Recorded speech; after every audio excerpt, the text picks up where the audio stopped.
General, delegates, ladies and gentlemen. In November 1947, this General Assembly gathered and decided upon the creation of a Jewish state. Only a few 100,000 Jews lived in Israel at the time, in hostile surroundings, shocked and devastated after the Holocaust, in which 6 million of our people were murdered.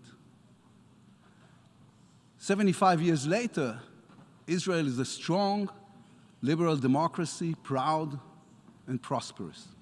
The startup nation that invented Waze and Iron Dome, medicines for Alzheimer's and Parkinson's, and a robot which can perform spinal surgery. A world leader in water and food tech, cyber defense, and renewable energy, with 13 Nobel Prize winners in literature and chemistry, economics, and peace. How did this happen? It happened because we decided not to be a victim. We chose not to dwell on the pain of the past, but rather to focus on the hope of the future. We chose to invest our energies into building a nation, into building a happy society, optimistic and creative. We didn't only reach the promised land, we are building the promised land. History is determined by people. We need to understand history, respect it, and learn from it, but also to be willing and able to change it, to choose the future over the past, peace over war, partnership over seclusion and isolation. A few months ago, we convened the historic Negev Summit. We sat at dinner not far from the grave of David Ben-Gurion, the founding father of the State of Israel. There were 6 of us: the Secretary of State of the United States, foreign ministers of Egypt, the United Arab Emirates, Bahrain, Morocco, and Israel. A dinner that only 2 years ago no one would have believed was possible. And then the door opened. Someone came in and said, "I'm sorry to disturb you, but there was a terror attack not far from Tel Aviv. 2 Israelis were murdered." In an instant, we all understood that the goal of the attack was to destroy the summit, to create anger among us, to cause us to argue and to divide this new partnership between us. And I said to the foreign ministers, we have to condemn this terror attack right now together. We have to show the world that terror will not triumph. The room fell silent. And then one of the Arab foreign ministers said, "But we are always against terror. This is why we're here." And 5 minutes later, we put out a joint statement from the 6 of us, condemning the attack and sanctifying life, cooperation, and our belief that there is a different way. The summit continued. Agreements were signed. Working groups were formed to deal with issues of technology, food security, energy, water, education, and infrastructure. Those working groups are changing the face of the Middle East as we speak. The people of the Middle East, the people of the entire world, should look around and ask themselves, who is doing better? Those who chose the path of peace, or those who chose the way of war? Those who chose to invest in their people and country, or those who chose to invest in the destruction of others? Those who believe in education, tolerance, and technology, or those who believe in bigotry and violence? Whenever I meet someone who has criticism of Israel, I always have the same answer. Come and visit us. Come and meet the real Israel. You will fall in love. A country which combines breathtaking innovation with a deep sense of history, great people, great food, great spirit, a vibrant democracy, a country in which Jews, Muslims, and Christians live together with full civic equality. In the government which I lead, there are Arab ministers. There is an Arab party as a member of our coalition. We have Arab judges in our Supreme Court, Arab doctors saving lives in our hospitals. Israeli Arabs are not our enemies. They are our partners in life. Come and visit us. You will discover that Israel is an incredible cultural mosaic, from the white snowy mountains of the Golan to the white desert sand of the Negev, from Tel Aviv, the high-tech capital, a non-stop party on the Mediterranean Sea, to Jerusalem, our eternal capital, the holy city for three religions in whose beautiful streets the past meets the future every single day. There are, however, two major threats hanging over the head of our wonderful country. They also hang over your heads, even though you may try to deny them. The first is the nuclear threat. The fear that terrorist states and terrorist organizations will get their hands on nuclear weapons. The second threat is the demise of truth. Our democracies are slowly being poisoned by lies and fake news. Reckless politicians, totalitarian states, and radical organizations are undermining our perception of reality. We should know there is no country in the world that faces this phenomenon more than Israel. There is no country that has come under a greater attack of lies with such a vast amount of money and effort being invested in spreading disinformation about it. Last May, the picture of Malak al-Tanani, a 3-year-old Palestinian girl, was published all over the world with the terrible news that she was killed with her parents in an attack by the Israeli Air Force. It was a heartbreaking image. But Malak al-Tanani doesn't exist. The photo was taken from Instagram. It is of a girl from Russia. I can give you thousands more examples of similar fake news about Israel.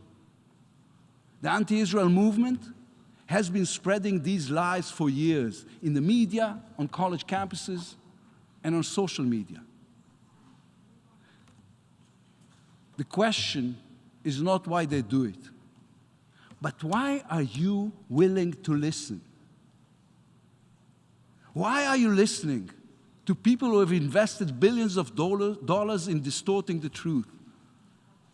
Why do you side with Islamic extremists who hang gay people from cranes, oppress women, and fire rockets at civilians from kindergartens and hospitals? I am not a guest in this building. Israel is a proud sovereign nation and an equal member of the United Nations. We will not be silent when those who wish to harm us use this very stage to spread lies about us. Anti-Semitism is the willingness to believe the worst about the Jews without questioning. Anti-Semitism is judging Israel by a different standard than any other country. Conducting this orchestra of hate is Iran. For more than 40 years now, in the town squares and on the streets of Iran, demonstrators have been photographed burning Israeli and American flags. Ask yourselves, where are the flags coming from? How did they get so many of our flags? The answer is they are manufacturing them especially, just so they can burn them. This is what an industry of hate looks like. This is a regime that systematically deals with hatred. They even hate their own people. Young Iranians are suffering and struggling from the shackles of Iran's regime, and the world is silent. They cry for help in social media. They pay for the desire to live a life of freedom with their lives. Iran's regime hates Jews, hates women, hates gay people, hates the West. They hate and they kill Muslims who think differently, like Salman Rushdie and Mahsa Amini. Their hate is a way of life. It is a way to preserve the oppressive rule. There is only one member state in the UN that openly states it wished to destroy another member state. Iran has declared time and time again that it is interested in the total destruction of the state of Israel. And this building is silent. What are you afraid of?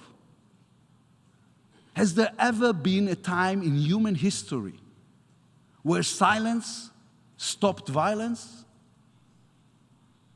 The country that wants to destroy us is also the country that founded the largest terrorist organization in the world, Hezbollah.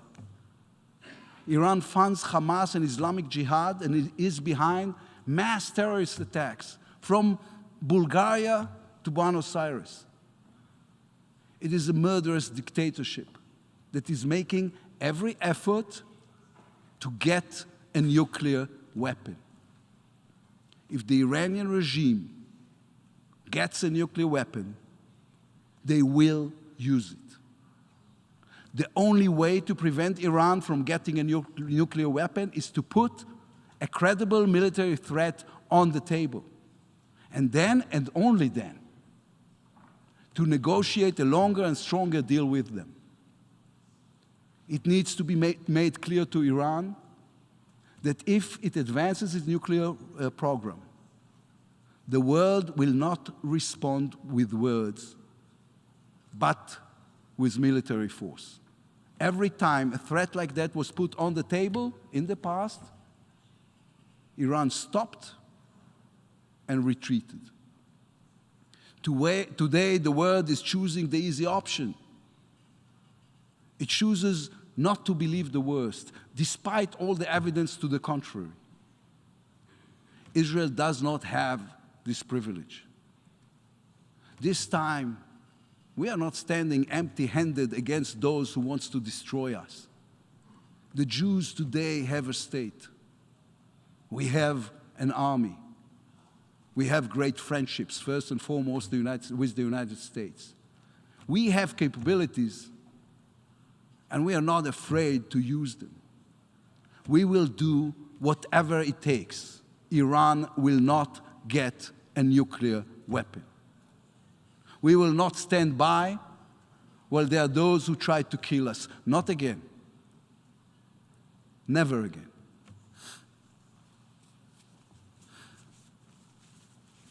Israel's economic and military strength allows us to protect ourselves, but it also allows us something else.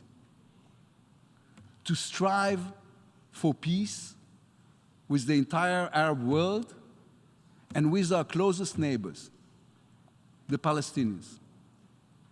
An agreement with the Palestinians based on the 2 states for 2 people is the right thing for Israel's security, for Israel's economy, and for the future of our children. Peace is not a compromise. It is the most courageous decision we can make. Peace is not weakness. It embodies within it the entire might of human spirit. War is a surrender to all that is bad within us. Peace is the victory of all that is good. Despite all the obstacles, still today, a large majority of Israelis support the vision of the two-state solution. I am one of them. We have only one condition: that the future Palestinian state will be a peaceful one, that it will not become another terror base from which to threaten the well-being and the very existence of Israel, that we will have the ability to protect the security of all the citizens of Israel at all times.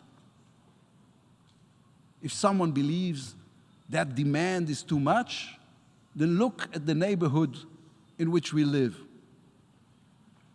Look at Lebanon, a collapsing state controlled by Hezbollah. At Syria, where a murderous regime massacred 500,000 of its own people. Look at Afghanistan, at Libya, at Iran. You can ask us to live according to the values in the UN Charter, but you cannot ask us to die for them. My father was a child in the ghetto. My grandfather was murdered in a concentration camp. We want to live in peace, but only if it gives us security, not if it threatens us even more. Look at Gaza. Israel did everything the world asked of us, including from this very stage. We left. 17 years ago, we dismantled the settlements, took apart our military bases. There is not a single Israeli soldier in Gaza. We even left them 3,000 greenhouses so they could start to build an economy for themselves. What did they do in response? In less than a year, Hamas, a murderous terror organization, came to power. They destroyed the greenhouses and replaced them with terrorist training camps and rocket launch sites. Since we left Gaza, over 20,000 rockets and missiles have been fired at Israel. All of them at civilians, all of them at our children. I have a child with special needs. Her name is Yaeli. She's autistic. She doesn't speak. In May last year, I had to wake her at 3 o'clock in the morning and run down with her to the bomb shelter because missiles were exploding above our home. All those who preach about the importance of peace are welcome to try running to a bomb shelter at 3 a.m. with a girl who does not speak, to explain to her without words why there are those who want to kill her. In this building, we've been asked more than once why we do not lift the restrictions on Gaza. We are ready to do that tomorrow morning. We are ready to do more than that. I say from here to the people of Gaza, we are ready to help you build a better life, build an economy. We presented a comprehensive plan to help rebuild Gaza. We only have one condition: stop firing rockets and missiles at our children. Put down your weapons. There will be no restrictions. Put down your weapons, bring home our children who are being held in captivity. Hadar and Doron, may their memory be a blessing. Avera and Isham, who are still alive. And we will build your economy together. We can build your future together, both in Gaza and in the West Bank. Put down your weapons and prove that Hamas and Islamic Jihad are not going to take over the Palestinian state you want to create. Put down your weapons, and there will be peace. That is the minimum. I owe my grandfather, my father, and my daughter. The Jewish people have learned the lessons of the past. Our security is guaranteed by our military might, our economic ingenuity, our democratic resilience. Israel seeks peace with all our neighbors, all our neighbors. We are not going anywhere. The Middle East is our home. We are here to stay forever. And we call upon every Muslim country from Saudi Arabia to Indonesia to recognize that and to come talk to us. Our hand is outstretched for peace. Conflicts do not disappear on their own. Hostility doesn't disappear on its own. People create conflicts. People can also replace them with friendship, kindness, and common good. The burden of proof is not on us. We have already proved our desire for peace. Our peace treaty with Egypt has been fully implemented for 43 years now. Our peace treaty with Jordan for 28 years. We are a country that keeps its word and fulfills agreements. We proved our desire for peace through the Abraham Accords, the Negev Summit, and the agreements we've signed with the Arab world. In the book of Numbers, there's the verse that every Jew is familiar with. Yisa Hashem panav elecha ve'yasem lecha shalom. May the Lord raise his countenance toward you and grant you peace. The state of Israel is the only country in the world founded by a book, the book of books, the Tanakh. That book and the principles of liberal democracy require us to stretch out our hand in peace. Our history requires us to be clear-eyed about it and very, very careful.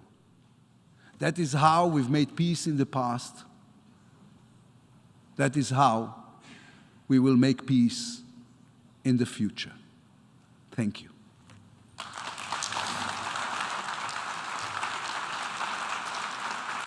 On behalf of the Assembly, I wish to thank the Prime Minister and Minister for Foreign Affairs of the State of Israel for the statement just made, and I request protocol to escort His Excellency. The Assembly will now hear an address by His Excellency James Marape, Prime Minister of the Independent State of Papua New Guinea. I request protocol to escort His Excellency.